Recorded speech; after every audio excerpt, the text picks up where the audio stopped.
দিলওয়ালা, খুব সহমর্মী, খুব একজন অপরজনের প্রতি দয়াশীল। এই গুণটা সবার মধ্যে আছে, কিন্তু সবচাইতে বেশি মুহাম্মদুর রাসূলুল্লাহ সাল্লাল্লাহু আলাইহি ওয়াসাল্লামের সাহাবায়ে কেরামের মধ্যে। 3 নম্বর উদাহরণ, আমি শুধু টাচ দিয়ে যাচ্ছি এই আয়াতের থেকে, পরে আসছি প্রথম পয়েন্টে। 3 নম্বর উদাহরণ শুনেন। বেদায়া নেহায়া একটা কথা লিখেন, একজন মানুষের বাড়ি মক্কা থেকে প্রায় 250 মাইল দূরে। কয় সময় দূরে? 250 মাইল দূরে। 250 মাইল দূর থেকে প্রতি বছর আল্লাহর বান্দা হজ করতে আসে হেঁটে হেঁটে। এই বছর ধরেন হজের ওয়াদা দিছে। হজের ওয়াদা দেওয়ার পরে হাঁটতে আস্তে আস্তে আস্তে হঠাৎ খুব ক্লান্ত হয়েছে। ক্লান্ত হওয়ার পরে মরুভূমি তো, যেমন বলি এই লোহাজুরির কথা শুনেন। আমি যখন রাজাগঞ্জে পড়তাম, একবার আমি এসেছিলাম লোহাজুরির ওয়াজে মাদ্রাসার ছাত্র থাকা অবস্থায়। মধ্যখানে হাঁটতে হাঁটতে হাঁটতে হাঁটতে এখানে একটা টিলা আছে মধ্যখানে, দেখেছেন? এই টিলার গাছ ছিল, দূর থেকে বলছিলাম এই গাছের নিচে গিয়ে একটু বিশ্রাম নেব। আজ থেকে অনেক আগে। ঠিক তেমনি বলে আল্লাহর বান্দাও মরুভূমির দিক থেকে আসতেছে, আর এখানে তো স্বাভাবিক জমিন আছে, সেখানে মরুভূমির গরম আলাদা, হাঁটা যায় না। আল্লাহর বান্দা আস্তে আস্তে আস্তে আস্তে আস্তে আস্তে শেষ পর্যন্ত একটা বাগান পেল। সেই বাগানের মধ্যে বলল আজকে এখানেই একটু বিশ্রাম করে। তখন বাগানে ঢুকার পরে আল্লাহর বান্দাটা তার উট রাখছে, উট রাখার পরে ঘুমিয়ে পড়েছে। কি করেছে? ঘুমিয়ে পড়েছে। ঘুমিয়ে পড়ার পরে হঠাৎ দেখা যায় ঘুম থেকে উঠলো। ঘুম থেকে উঠার পরে দেখে তার যে উট আছে সেই উটটা মরা অবস্থায় জমিনে পড়ে আছে, আর উটের পাশে একজন বৃদ্ধ লোক বসে আছে। এখন সে বলে আমার উটটা মরলো কেমনে, আর আপনি কই থেকে আসছেন? বলে শুনেন, আমি হলাম এই বাগানের মালিক। আজকে আমি বাগান দেখতে আসছি। আসার পরে হঠাৎ দেখি আপনার এই উটটা আমার সমস্ত ছোট্ট ছোট্ট গাছগুলা নষ্ট করে ফেলতেছে। তখন আমার মাথায় খুব রাগ উঠছে। রাগের কারণে আমি আমার উটটা মেরে ফেলেছি, আপনার উটটা মেরে ফেলেছি। এখন আমি দাঁড়িয়েছি, যা বিচার করার আপনি করেন, আমি আল্লাহর দরবারে আসামি হিসাবে যেতে চাই না। সুবহানাল্লাহ। আর আমরা যদি কোনো একটা অঘটন করে ফেলি, তাহলে কেউ দেখার আগে পাগি, এই চিন্তা না? ঘটনা একটা গোটাই চারিদিকে চাইলাম, কেউ দেখেনি না, বাকি। কিন্তু উনি কি বলেন যে আপনি যা শাস্তি দেওয়ার দেন, আমি আল্লাহর আদালতে আসামির কাঠ করে দাঁড়াতে চাই না। এই কথা বলার পরে এই বিচারা ঘুম থেকে তো উঠছে, আবার তার অনেক জায়গা যাবে, তারও মাথা ঠিক থাকে নাই। সে একবারই দিয়ে বৃদ্ধ বাবাজিকে শেষ করে দিয়েছে। এখন উঠ মারার পরে বৃদ্ধ বাবাজি দাঁড়িয়েছিলেন, আর সে এই বিচারাকে মারার পরে দাঁড়িয়ে আছে যে আমিও আল্লাহর আদালতে ধরা পড়তে চাই না, আসামি হতে চাই না, দুনিয়াতে যে বিচার হয় সেই বিচার। বিকালবেলা ওই বৃদ্ধের 2 ছেলে ছিল, সেই বৃদ্ধ যে বাগানের মালিক, তারা বলে রে আজকে বাবা কোথায় গেল? তালাশ করতে করতে করতে করতে শেষ পর্যন্ত আসছে কোন জায়গায়? বাগানে। বাগানে আসার পরে দেখে লাশ কয়টা? 2টা। কয়টা? 2টা। কি কি? উট আর মানুষ। উট আর মানুষ। মাশাআল্লাহ। এখন এই 2 জায়গায় 2টা আছে, আর একজন মানুষ দাঁড়ানো।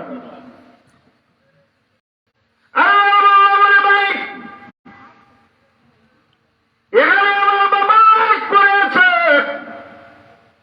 আমার এখানে দেখা যায় একটা উটের লাশ পড়ে আছে। বিষয়টা আমি বুঝলাম না, আমাকে একটু বুঝিয়ে বলেন। তখন আল্লাহর বান্দা বলে ভাই আমার, আমি একজন পথিক, আমি একজন মুসাফির।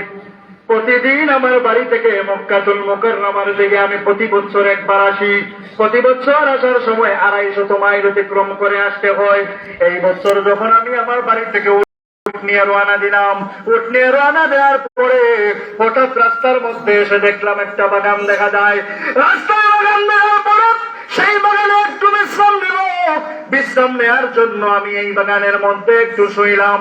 শোয়ার পরে ঘুম থেকে উঠে দেখি, এমন এক সময় হঠাৎ দেখা যায় ঘুম থেকে উঠার পরে দেখি আমার উটটা জমিনের মধ্যে পড়ে আছে, আর আমার উটের পাশে একজন বৃদ্ধ লোক বসে আছে, দাঁড়িয়ে আছে। আমি বললাম, চাচা গো, আমার উট দেখা যায় এখানে মরা, আবার আপনি কেন উটের পাশে দাঁড়িয়ে আছেন? তখন তিনি আমাকে বললেন, আমি আল্লাহর দরবারে আসামি হতে চাই না, তোমার যা শাস্তি দেওয়ার আমাকে দিয়ে দাও। এই কথা শোনার পরে আমার ভিতরে দুঃখ আসলো না, কারণ আমি এত দূর সফর করে এসেছি, এখন আরো 150-200 মাইল রয়েছে সামনে, সেখানে আমি মক্কাতুল মুকাররমায় গিয়ে কিভাবে পৌঁছবো, সেই চিন্তার কারণে আমি এখন আর মাথা ঠিক ছিল না। তখন আমি তোমার বাবাকে মেরে ফেলেছি, এবার আর চিন্তা নাই, আমি আল্লাহর দরবারে আসামি হতে চাই না, তোমরা যা ইচ্ছা তা করতে পারো, যেই শাস্তি দিতে পারো। সুবহানাল্লাহ বলেন। এবার দুই যুবক, দুই ভাই বোনে চলল খলিফাতুল মুসলিমিন ওমর ফারুক রাদিয়াল্লাহু তাআলা আনহুর দরবারে। তখন খলিফা ছিলেন ওমর রাদিয়াল্লাহু তাআলা আনহু। গরম না নরম? গরম। জি গরম। তখন বলে, চলো, এখন তো মদিনার খলিফা ওমর ফারুক রাদিয়াল্লাহু তাআলা আনহু। সেই দুই যুবক আল্লাহর বান্দাকে নিয়ে মদিনার খলিফা ওমর ফারুক রাদিয়াল্লাহু তাআলা আনহুর দরবারে গিয়ে হাজির। এই যে যুবক দেখতেছেন, সেই যুবকটা আমার বাবাকে মেরে ফেলেছে। আমার বাবাকে মারার পরে সেই যুবক দাঁড়িয়ে আছে, দুনিয়াতে সে বিচার আর শাস্তি পেয়ে যেতে চায়, আখিরাতে তার কোনো কিচ্ছু নাই। আমি আপনার কাছে বিচার দায়ের করলাম, এই যে আছে তার বিচার আপনি করেন। খলিফাতুল মুসলিমিন ওমর রাদিয়াল্লাহু তাআলা আনহু বলেন, তুমি কি বাস্তবেই তাকে খুন করেছো? হ্যাঁ, আমি খুন করেছি। আবার বলো? বলে হ্যাঁ। 3 বার জিজ্ঞাসা করলেন, বাস্তবেই কি তুমি তাকে মার্ডার করেছো? বলে হ্যাঁ, আমি মার্ডার করেছি। তাইলে শোনো, আগামী শুক্রবারে তোমার এখানে ফাঁসি হবে। উদাহরণ দিলাম, আগামী শুক্রবারে সকলের সামনে মদিনাতুল মুনাওয়ারায় মাঠে তোমার ফাঁসি দেওয়া হবে। তোমার শেষ কোনো ইচ্ছা যদি থাকে, তাই তুমি বলতে পারো, আমি তোমার ইচ্ছাটা পূরণ করবো। সুবহানাল্লাহ বলেন। তখন সেই ব্যক্তি বলে, হুজুর, আমার শেষ কোনো ইচ্ছা নাই, তবে একটা কথা ভালো করে শোনেন। আমি বললাম, একজন ব্যবসায়ী মানুষ, মানুষের অনেক টাকা আমার কাছে আছে, আমি যদি এখানে মারা যাই আর মানুষের টাকাগুলা না দে, মানুষ বলবে মুসলমান হয়ে ধোঁকাবাজি করলো, আমাদের টাকা দিল না। আর ব্যবসায়ীরা বেশিরভাগ ছিল ইহুদি। আমি যদি আমার বাড়িতে গিয়ে তাদের টাকাগুলো না দেয়, তারা আমাকে শুধু গালি দিবে তা না, তারা ইসলাম ধর্মকেও গালি দেবে যে মুসলমানরা এমন ধোঁকাবাজ হয়। হুজুর, আমার শেষ ইচ্ছা, আমি চাই আমার বাড়িতে যাব, গিয়ে বাড়িতে যাওয়ার পরে আমার সেই টাকাগুলা তাদের কাছে পৌঁছাইয়া আবার শুক্রবারে চলে আসবো।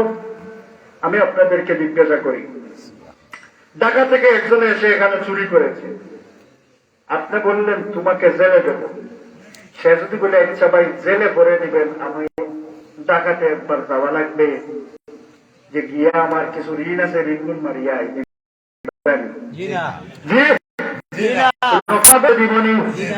এখন উমরে ফারুক রাদিয়াল্লাহু তাআলা আনহু বলেন, তোমাকে দেয়া যায় কিভাবে?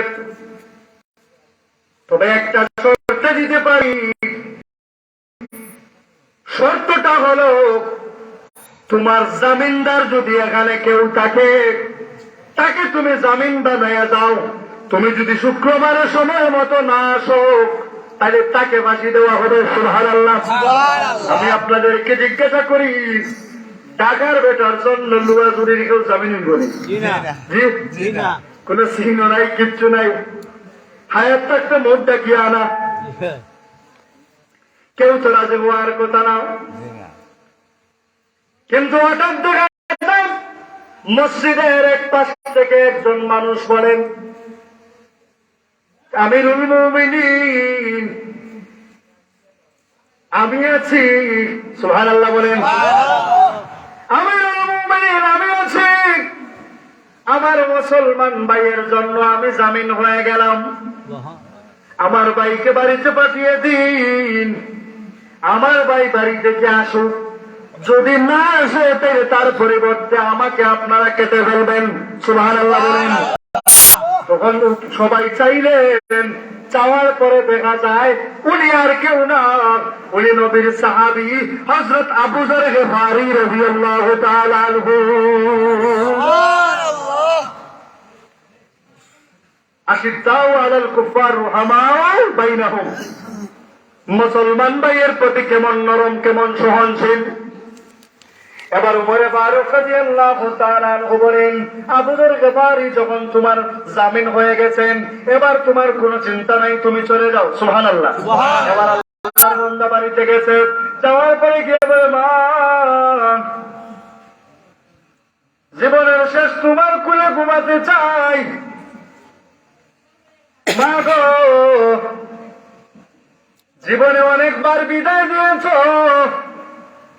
ব্যবসা শেষ করে আবার তোমার কুলে ফিরে এসেছি, কিন্তু এবার শেষ বিদায় চাই, এরপরে আমি আর বাড়িতে আসবো না। মা গো, শেষ বিদায় তোমার সন্তানকে দিয়া দাও। আমি আপনাদেরকে জিজ্ঞাসা করি, কোন সন্তান যদি মাকে এমন কথা বলতে পারে, দুনিয়ার কোন মা সন্তানদের রিটার্ন দিবনি? তখন বলে, মা গো, জীবনের মতো ছেলেকে একটু মুখে তুলে খাওয়াও। তোমার ছেলে এই যে চলে যাবে, তোমার ছেলের ফাঁসি হয়ে যাবে, তোমার ছেলে জীবনে আর বাড়িতে আসবে না। বাবার কাছে গিয়ে বলে, বাবা গো, জীবনে আপনাকে অনেক কষ্ট দিয়েছি, অনেক কষ্ট দিয়েছি, আর আপনাকে কষ্ট দেব না। বাবা, আমি মদিনায় চলে যাব, মদিনায় চলে যাওয়ার পরে আমার ফাঁসি হয়ে যাবে আমিরুল মুমিনিন উমরে ফারুক রাদিয়াল্লাহু আনহুর দরবারে। বাবাকে শেষ বিদায় দিয়ে দাও। এই কথা বলে আল্লাহর বান্দা শুধু রাত্রে থাকলো, আর টাকাগুলো সব পৌঁছাইয়া দিল। আল্লাহর বান্দা টাকার পরে এবার শুক্রবার হয়ে গেছে। কিবার হয়েছে? আল্লাহর বান্দা আসতেছে, কিন্তু রাস্তায় দেরি হয়ে যাচ্ছে। 12টার সময় বেশি হবে, মদিনায় হয়েছে। যেই প্রতীকের জন্য আবু যর গিফারী জামিন হয়েছিলেন, সেই প্রতীকটা আসে নাই। আজকে 12টার সময় মদিনার মাঠে আবু যর গিফারীকে ফাঁসি দেওয়া হবে। মদিনার গলিতে খাদিমে খায়রুল বাশার খিদমতों में जिंदगानी ना बनाया अपना घर। যে আবু যর গিফারী মহিলাদের চোখেও পানি, পুরুষদের চোখেও পানি, বাচ্চাদের চোখেও পানি, বাচ্চাদের চোখেও পানি। হায় হায়, আবু যর গিফারী নির্দোষ, আবু যর গিফারীর ফাঁসি হয়ে যাবে। সকলের চোখে পানি দেখা যায়, কিন্তু একজন মানুষের মুখে হাসি দেখা যায়। সুবহানাল্লাহ। আরো জোরে সবাই বলেন সুবহানাল্লাহ। সকলের চোখে পানি দেখা যায়, কিন্তু মাত্র একজন মানুষের মুখের মধ্যে দেখা যায় হাসি। তিনি আর কেউ না, তিনি হলেন হযরত আবু যর গিফারী। আরো জোরে, আরো জোরে। তখন জিজ্ঞাসা করা হলো, হে আবু যর, মদিনার গলিতে কান্দন, ছেলেরা কাঁদে, মেয়েরা কাঁদে, শিশুরা কাঁদে, সবাই কাঁদে, নির্দোষ আবু যর গিফারীর ফাঁসি হয়ে যাচ্ছে, কিন্তু তুমি দেখা যায় হাসো। এ আবু যর, হাসির পিছনে কারণ কি? সুবহানাল্লাহ। আবু যর গিফারী রাদিয়াল্লাহু তাআলা আনহু বলেন, আমি হাসছি এই জন্য যে আমার একজন ভাইয়ের জান বেঁচে আমি আবু যরের ফাঁসি হয়ে যাও, এই জন্য আমি খুশি। এবার ফাঁসির মঞ্চ দাঁড়ানো হল।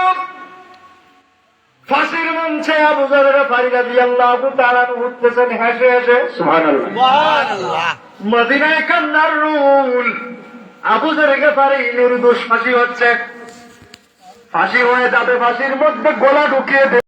এমন সময় হঠাৎ দেখা যায়, ওই পাশ থেকে দেখা যায় ওই রাস্তা দিয়ে যেন বালু খুঁড়ে। সুবহানাল্লাহ।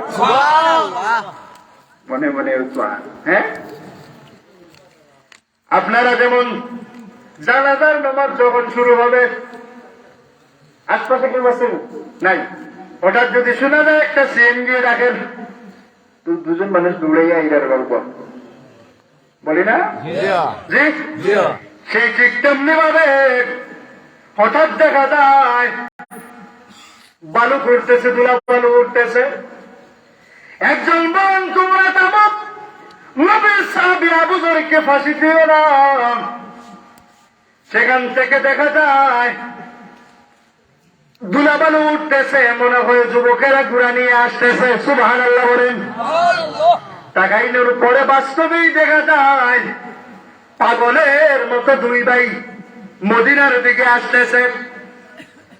আসার পরে এখন ফাঁসির কাছে তারা চলবে, আবুজর তারা উভয়জন চলবে, আবুজর উভয়জন তারা চলবে।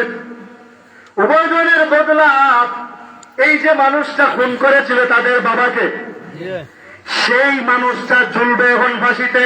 দুই ভাইয়ে দাঁড়াইয়া তামসা দেখে, তাদের ভিতরেও ভয় হয়েছে বাস্তবেই কি ও আবার ফিরে আসবে। তাদের মনে মনে যে আবুজর গেফারি এমনিতে ফাঁসি হয়ে যাচ্ছে, হায় হায় ও তো আমার বাবাকেও মারে নাই, যে মারছে সে চলে যাচ্ছে আবুজরকে ফাঁসাইয়া, হায় হায়। কিন্তু তারা উভয় ভাই যখন দেখলো বাস্তবেই সেই লোকটা চলে আসতেছে, তখন তারা আমিরুল মুমিনিনকে বলে, হে আমিরুল মুমিনিন, যেই মানুষটা